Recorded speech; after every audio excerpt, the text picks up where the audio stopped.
Da står vi utenfor Nordic Terrace, og vi skal ta en kikk på utsikten fra dette bygget. Det er ganske stor byggeaktivitet i området. Vi skal ta en kikk på hvordan det ser ut fra de øvre etasjer. Når vi går opp skal vi ta en aldri så liten kikk på hagen.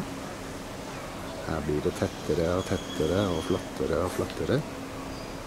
Det ser riktig så bra ut.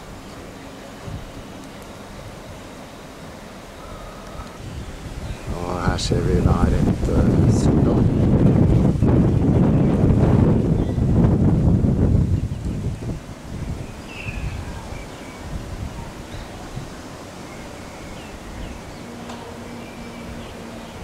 Her er det grønt og fint, og havet ser vi da rett over trærne.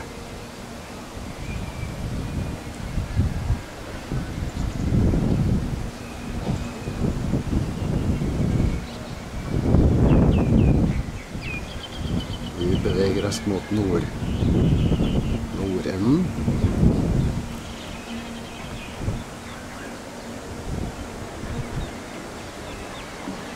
Her ser vi det nye bygget til Iguana. Vi bygger et relativt stort nytt bygg. Det er i grunnen ganske stor byggeaktivitet her nå.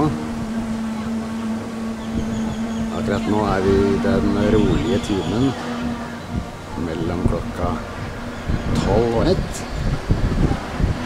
Så det er relativt stille. Alle tar pause.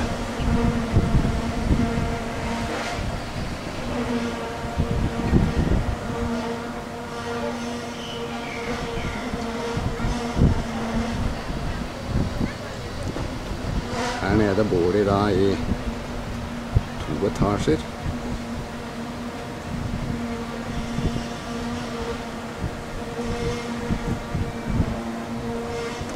Det bygges også på nabotomta til våre franske venner over på andre siden av gaten for terrasse.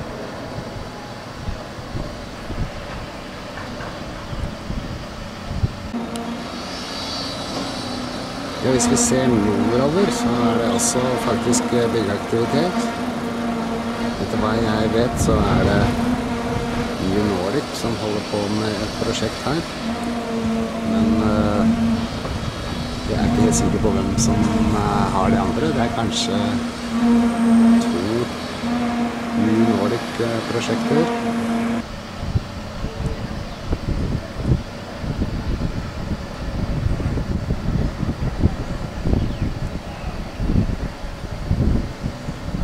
Her ser vi da kongen, statue av kongen, som står og ser utover byen. Ja, det var vår lille utsiktsplass her oppe på Nordic Terrace. Takk for oppmerksomheten.